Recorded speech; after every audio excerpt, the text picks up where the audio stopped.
নির্বাচনকে সামনে রেখে অস্ত্র উদ্ধার করতে না পারা অন্তর্বর্তী সরকারের ব্যর্থতা বলে মন্তব্য করেছেন বিএনপি মহাসচিব মির্জা ফখরুল ইসলাম আলমগীর। বলেন, পারস্পরিক সম্পর্ক বজায় রেখেই ভারতের কাছ থেকে পানির ন্যায্য হিস্যা আদায় করা হবে। ঠাকুরগাঁওয়ের সাংবাদিকদের সঙ্গে মতবিনিময়কালে তিনি একথা বলেন। আর বিএনপির স্থায়ী কমিটির সদস্য নজরুল ইসলাম খান বলেছেন, আগামী নির্বাচনের মাধ্যমে যারা ক্ষমতায় আসবে, শ্রমিক ইশতেহার বাস্তবায়নের মূল দায়িত্ব তাদেরকেই নিতে হবে। ইফতেখার রেজা রিপোর্ট। ঠাকুরগাঁও পৌর শহরের নিজ বাসভবনে তাঁতিপাড়ায় সাংবাদিকদের সঙ্গে মতবিনিময় করেন বিএনপি মহাসচিব। এ সময় আইনশৃঙ্খলা পরিস্থিতি নিয়ে সাংবাদিকদের এক প্রশ্নের জবাবে তিনি বলেন, অস্ত্র উদ্ধার করতে না পারা অন্তর্বর্তী সরকারের ব্যর্থতা।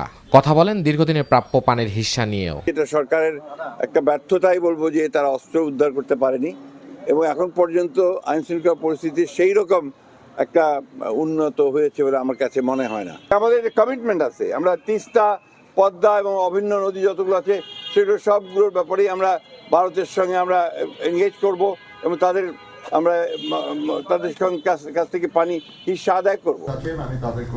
আর রাজধানীর চীনমৈত্রী সম্মেলন কেন্দ্রে জাতীয় নির্বাচনকে সামনে রেখে শ্রমিকের অধিকার নিশ্চিতকরণ, বৈষম্য দূর করা, ন্যায্য মজুরি প্রদানের লক্ষ্যে শ্রমিক অধিকার জাতীয় অ্যাডভোকেসি অ্যালায়েন্সের আয়োজনে এই সেমিনারে যোগ দেন বিভিন্ন রাজনৈতিক দলের প্রতিনিধি ও শ্রমিক সংগঠনের নেতারা। বলেন, আদর্শ ভিত্তিক শ্রমনীতি ও সরকারকে জবাবদিহিতার আওতায় আনা গেলে শ্রমিকদের বৈষম্য দূর করা সম্ভব। আমরা আশা করি যে শ্রমজীবী মানুষের কল্যাণের জন্য যে দাবি বা আকাঙ্ক্ষাগুলির উপস্থাপিত হয়েছে শ্রমিক ইশতেহারে, সেটার প্রতি আমরা রাজনৈতিক দলগুলির সমর্থন পাব। কেউ হয়তো এটা বাস্তবায়নের দায়িত্ব পাবেন, কেউ হয়তো সেই বাস্তবায়নে সহযোগিতা কিংবা চাপ সৃষ্টির অধিকার পাবেন। যে অবস্থানেই থাকবেন, আমরা তাদের কাছ থেকে সেই সহযোগিতাই চাই। আজকে কিন্তু এই কক্ষের শ্রমিক প্রতিনিধিদের, এবং আমি বিশ্বাস করি এখানে তারা আজীবন তারা শ্রমিক স্বার্থের জন্য তারা কাজ করে যাচ্ছে, কিন্তু পরিবর্তন কতটুকু এসেছে। আরেকজন বক্তা অত্যন্ত গুরুত্বপূর্ণ কথা বলেছেন।